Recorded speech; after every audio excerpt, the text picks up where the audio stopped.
Welcome back to my YouTube channel learning student. तो आज हम लेके आए हैं जो बच्चे क्लास 10th का यूपी बोर्ड एग्ज़ाम देने वाले हैं उनके लिए साइंस से जो है कि वेरी इंपॉर्टेंट एमसीक्यू क्वेश्चन, और साइंस में वो भी केमिस्ट्री से। ठीक है, साइंस में जो है कि केमिस्ट्री में जो है कि आपके 4 चैप्टर हैं। ठीक है, उन चारों चैप्टर से आज हम एमसीक्यू क्वेश्चन लेकर आए हैं। और इस क्वेश्चन को अगर आप पूरी तरह से अच्छे से सॉल्व कर लेते हैं, समझ सकते हैं, तो आपके जो एमसीक्यू केमिस्ट्री में आएंगे एक भी नंबर आपके माइनस नहीं जाएंगे। ठीक है, क्योंकि जो हम एमसीक्यू ले करके आए हैं इसी में से आपको एग्ज़ाम में भी पूछा जाएगा। ठीक, तो इसको आप अच्छे से पढ़ लीजिएगा, समझ लीजिएगा। और आपके जो केमिस्ट्री में फर्स्ट का 4 चैप्टर है, उस इकाई का क्या नाम है, फर्स्ट यूनिट का रासायनिक पदार्थ, प्राकृतिक एवं व्यवहार। ठीक है, इन्हीं में आपका 4 चैप्टर है। ठीक, तो देखिए पहला क्वेश्चन है हमारा, श्वसन किस प्रकार की अभिक्रिया है। ठीक है, श्वसन जो है कि वो किस प्रकार की अभिक्रिया है, ऊष्माक्षेपी, संयोजन, अपचयन, ऊष्माशोषी। तो श्वसन जो अभिक्रिया है वो ऊष्माक्षेपी अभिक्रिया है। ठीक है, तो ऑप्शन पहला हमारा सही ऑप्शन होगा। उसके बाद दूसरा है, फेरस सल्फेट क्रिस्टल का रंग होता है। फेरस सल्फेट जो क्रिस्टल होता है उसका रंग कैसा होता है, श्वेत, भूरा, लाल, हरा। तो फेरस सल्फेट क्रिस्टल का जो रंग होता है वो आपका जो है कि हरा होता है। ठीक है, फेरस सल्फेट क्रिस्टल का रंग आपका हरा होता है। ऑप्शन चौथा हमारा सही ऑप्शन है। उसके बाद अगला हमारा क्वेश्चन है कि साग सब्जियों को, ठीक है, साग सब्जियों को साग सब्जियों को विघटित होकर कंपोस्ट बनना किस अभिक्रिया का उदाहरण है। साग सब्जियों को विघटित होकर कंपोस्ट बनना किस अभिक्रिया का उदाहरण है, ऊष्माशोषी अभिक्रिया, ऊष्माक्षेपी अभिक्रिया, उभयगामी अभिक्रिया या फिर प्रतिस्थापन अभिक्रिया। तो इनमें से जो हमारा सही ऑप्शन है वो है ऊष्माक्षेपी अभिक्रिया। ठीक है, ऑप्शन दूसरा हमारा सही ऑप्शन है। अगला क्वेश्चन है हमारा, जब सोडियम हाइड्रोक्लोराइड, ठीक है, जब सोडियम हाइड्रोक्लोराइड जिंक से अभिक्रिया करता है, जब सोडियम हाइड्रोक्लोराइड जिंक से अभिक्रिया करता है तो कौन सा उत्पाद बनता है। ठीक है, सोडियम हाइड्रोक्लोराइड को अगर जिंक यानी जो Zn जो जिंक होता है 30 नंबर पे, ठीक है, तो सोडियम क्लोराइड से अभिक्रिया करवाया जाए तो कौन सा उत्पाद बनता है, Na2ZnO प्लस H2। ठीक है, sodium zinc oxide plus hydrogen, sodium zinc oxide hydrogen. बस यहाँ क्या है, देखिए सोडियम में यहाँ 2 है और यहाँ जो है कि सोडियम में ना होके ऑक्सीजन में 2 है। ठीक है, उसके बाद यहाँ पे क्या है, सोडियम ऑक्साइड जिंक।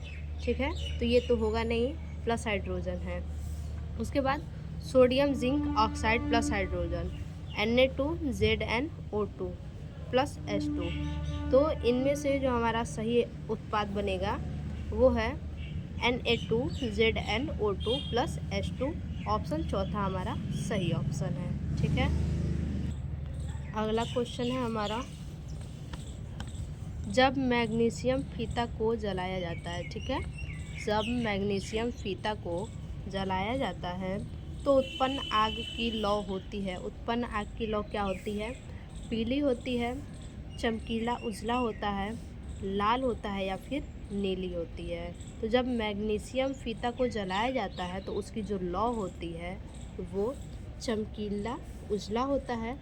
ऑप्शन दूसरा हमारा सही ऑप्शन है।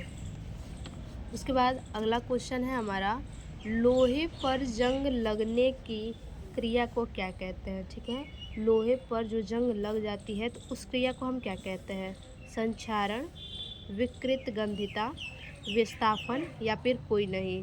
तो लोहे पे जंग लगना ये हमारा संक्षारण है। ऑप्शन पहला सही ऑप्शन होगा। अगला है प्लास्टर ऑफ पेरिस। ठीक है, प्लास्टर ऑफ पेरिस का रासायनिक सूत्र है CaSO4 into 3H2O, calcium sulphate into 3H2O। Calcium sulphate ये भी है, लेकिन यहाँ क्या है 2H2O है, यहाँ कैल्शियम सल्फेट यहाँ भी है, यहाँ H2O, और यहाँ कैल्शियम सल्फेट हाफ H2O। तो इनमें से जो हमारा सही ऑप्शन होगा वो होगा calcium sulphate CaSO4 into half H2O। Option चौथा सही ऑप्शन होगा। ठीक है, तो इसको आप याद रखिएगा, ये मोस्ट इम्पॉर्टेंट है। प्लास्टर ऑफ पेरिस का रासायनिक सूत्र, ये आपके एग्जाम में हर साल पूछता है। अगला क्वेश्चन है, शुद्ध जल का pH मान होता है। शुद्ध जल का pH मान कितना होता है? 1, 7, 6, 14।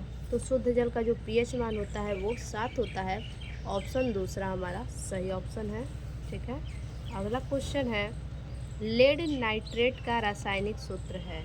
लेड नाइट्रेट का रासायनिक सूत्र क्या होगा? PbNO3 या फिर PbNO3 का होल ट्वाइस, या फिर PbNO2 का होल ट्वाइस, या फिर PbO।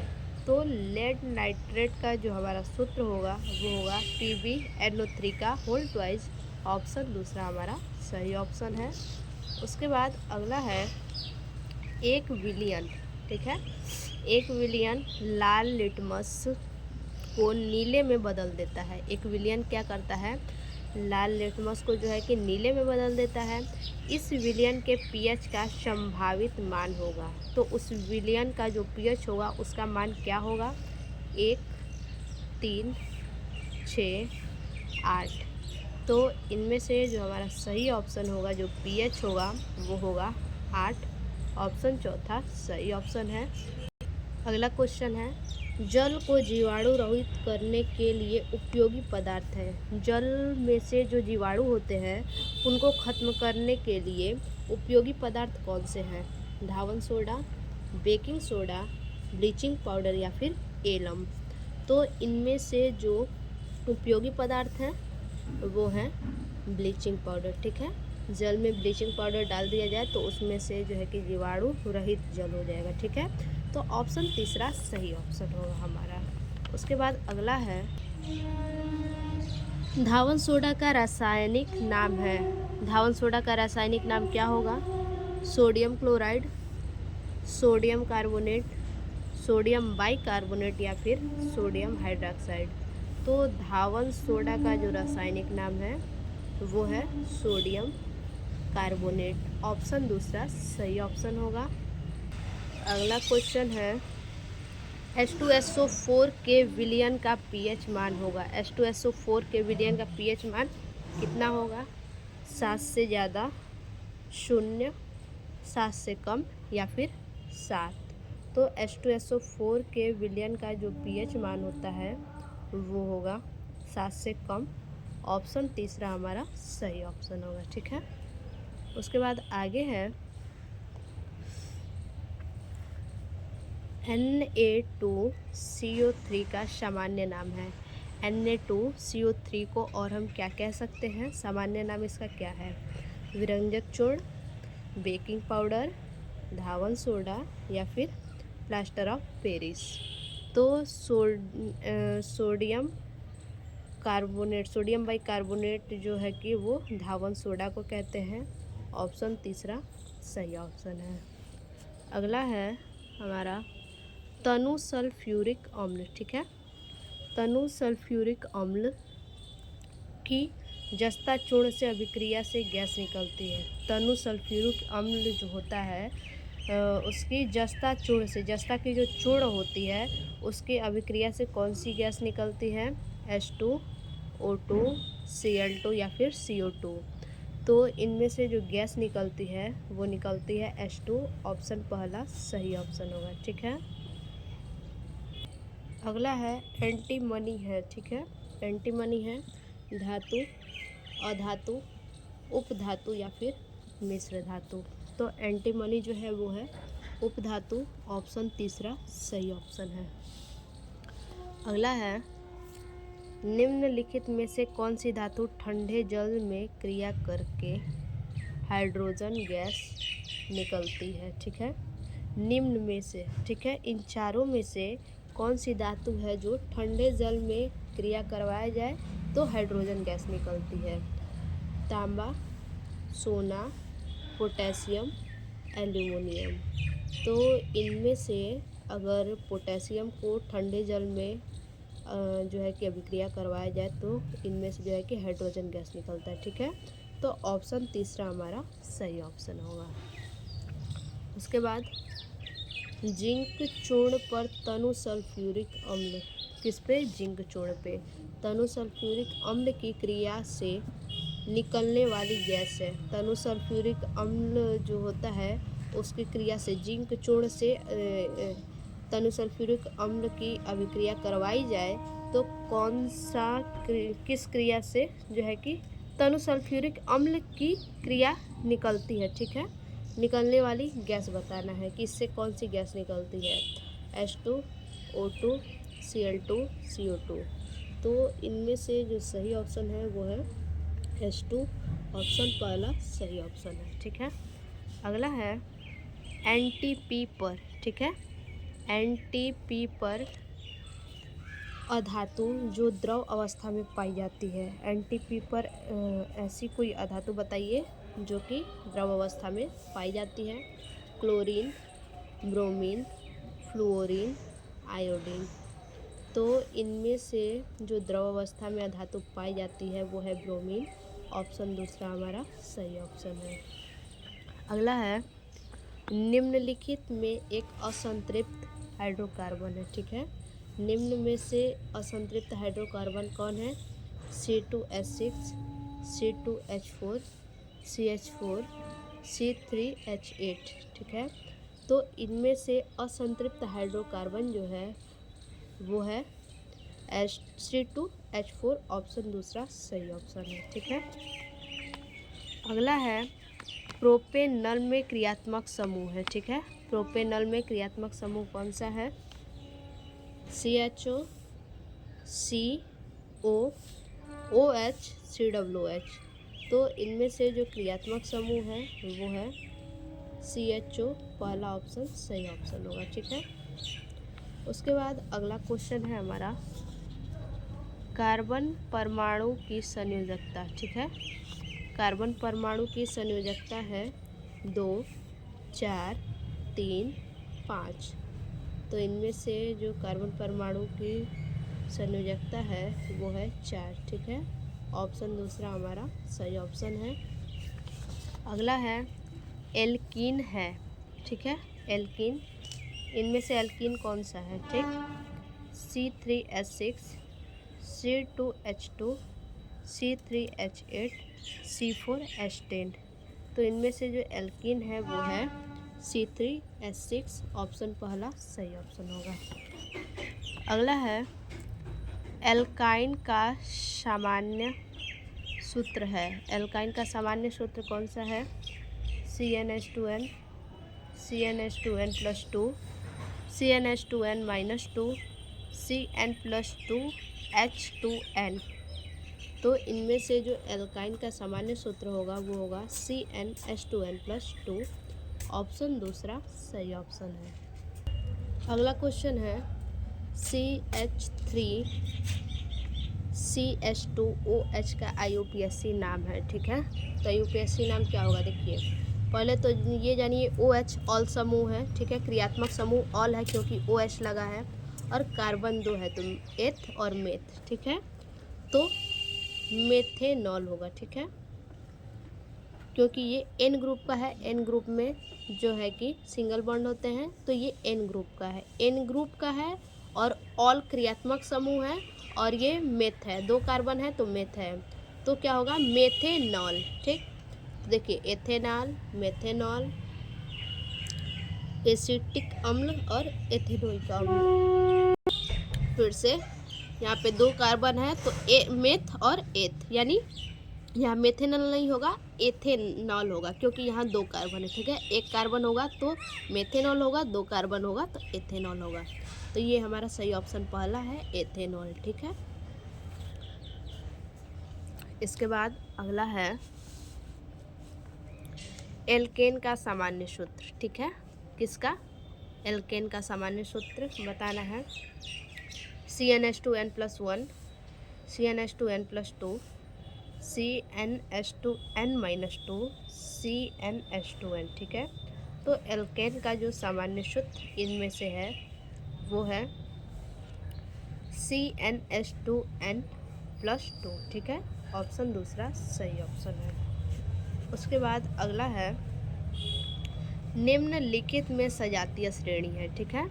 इनमें सजातीय श्रेणी कौन सा है? C2H4CH4, ठीक है। CH4 C2H6, C2H6 CH3OH, C2H4 C2H2।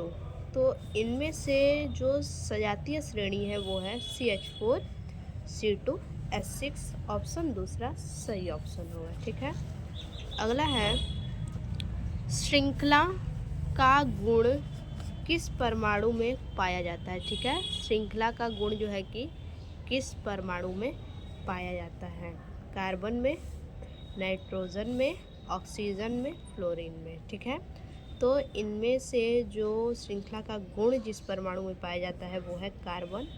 Option पहला सही ऑप्शन हमारा होगा, ठीक है। इसके बाद हमारा अगला क्वेश्चन है, देखिए अगला क्वेश्चन है निम्नलिखित में एल्काइन है, इन चारों में से एल्काइन कौन सा है? CH3 single bond CH double bond CH2, ठीक है। CH3 single bond C triple bond CH, CH2 double bond CH2, CH3 single bond CH2 single bond OH, ठीक है। तो इनमें से एल्काइन कौन सा है, ठीक।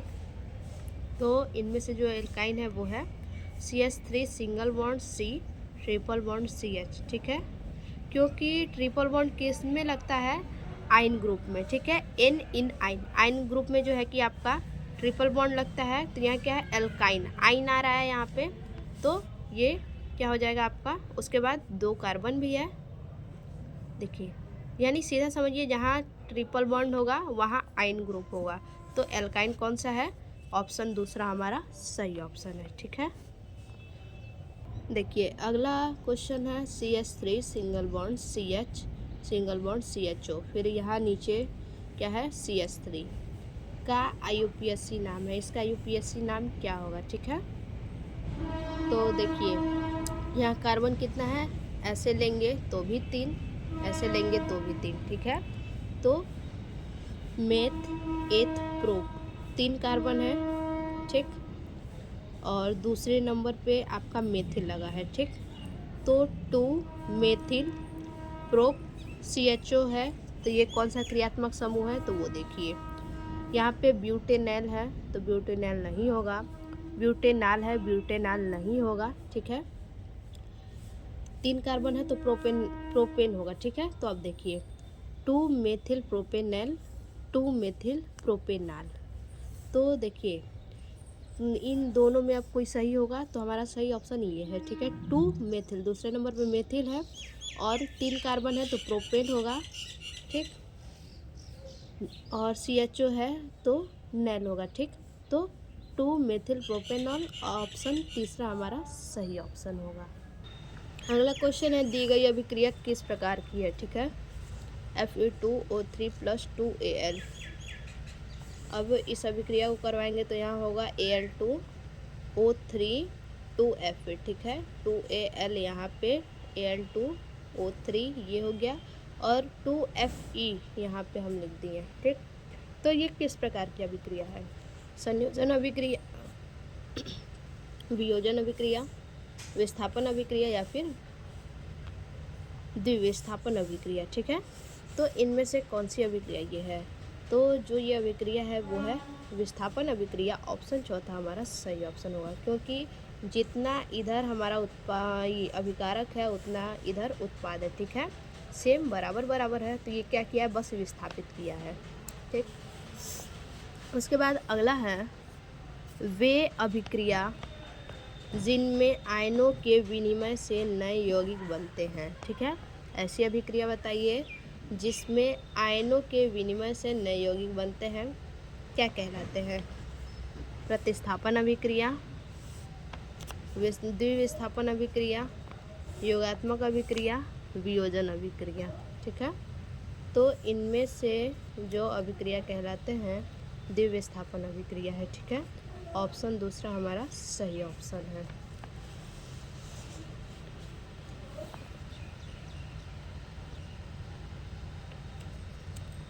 अगला है Zn+H2SO4। ठीक है, यहाँ पे Zn+SO4+H2 अभिक्रिया है। ये कौन सी अभिक्रिया? तो यहाँ देखिए Zn ये है और SO4 है, Zn+SO4+H2 बाहर निकाल रहा है। ठीक है, तो ये बताइए कौन सी अभिक्रिया है? संयोजन, विस्थापन, वियोजन, द्विविस्थापन। तो ये भी जो हमारा होगा विस्थापन अभिक्रिया होगा। ठीक है, क्योंकि इधर जितना अभिकारक है उतना इधर उत्पाद है, कुछ भी कम बेसी कहीं भी नहीं है। तो जहाँ बराबर बराबर दोनों तरफ रहेगा वो हमारा कहलाएगा विस्थापन अभिक्रिया। ठीक, और अगला और आखिरी क्वेश्चन है हमारा रासायनिक अभिक्रिया। ठीक है, रासायनिक अभिक्रिया किस प्रकार की है? BaCl2+Na2SO4। ठीक है, इसको देखिए क्या किया है, BaSO4 यहाँ पे है और यहाँ Na2 है, Cl2 है, NaCl यहाँ पे 2 लगा दिया तो हो गया। ठीक, अब ये बताइए कौन सी अभिक्रिया है? तो योग अभिक्रिया, विस्थापन अभिक्रिया, द्विविस्थापन अभिक्रिया, अपघटन अभिक्रिया। तो ये जो अभिक्रिया है आपका, ये द्विविस्थापन अभिक्रिया। ठीक है, ऑप्शन तीसरा सही ऑप्शन है। तो ये हमारा हो गया क्लास 10th के साइंस से, जो है कि साइंस में केमिस्ट्री से पूरा महत्वपूर्ण बहुविकल्पीय प्रश्न। अगर आप इतने क्वेश्चन को कर लेते हैं तो केमिस्ट्री से आपके बहुविकल्पीय में एक भी क्वेश्चन का आंसर गलत नहीं जाएगा। फिर से मिलते हैं ऐसे एक और नए वीडियो में, तब तक के लिए धन्यवाद।